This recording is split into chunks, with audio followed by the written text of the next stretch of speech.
Assalamu alaikum students. Today we will be learning about mechanism of enzyme action. When enzyme attaches with a substrate, enzyme-substrate complex is formed.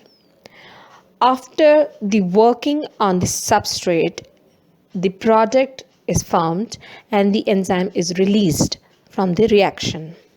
So this is the whole mechanism of enzyme action.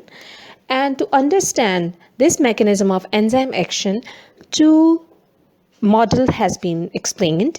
One is the lock and key model, which is presented by the Emil Fischer, a German chemist in 1894. He proposed this model, and according to this model, enzymes and the substrate actually they have a specific shapes, and these specific shapes fit exactly into one another. And that's why the name lock and the key model has been proposed to this model.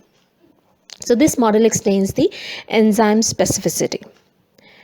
The next model, which was presented in 1958 by an American biologist named Daniel Koshland, it was named as the induced fit model.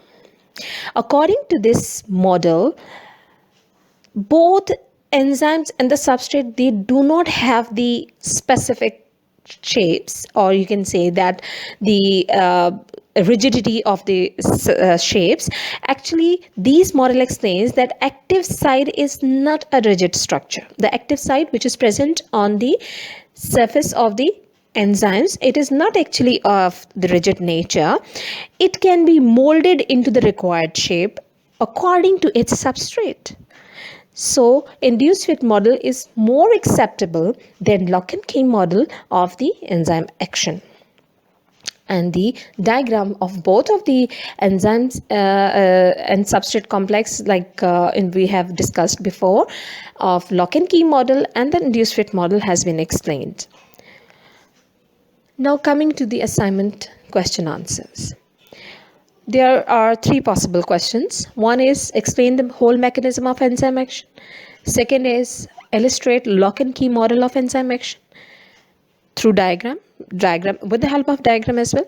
And which model is considered more acceptable and why?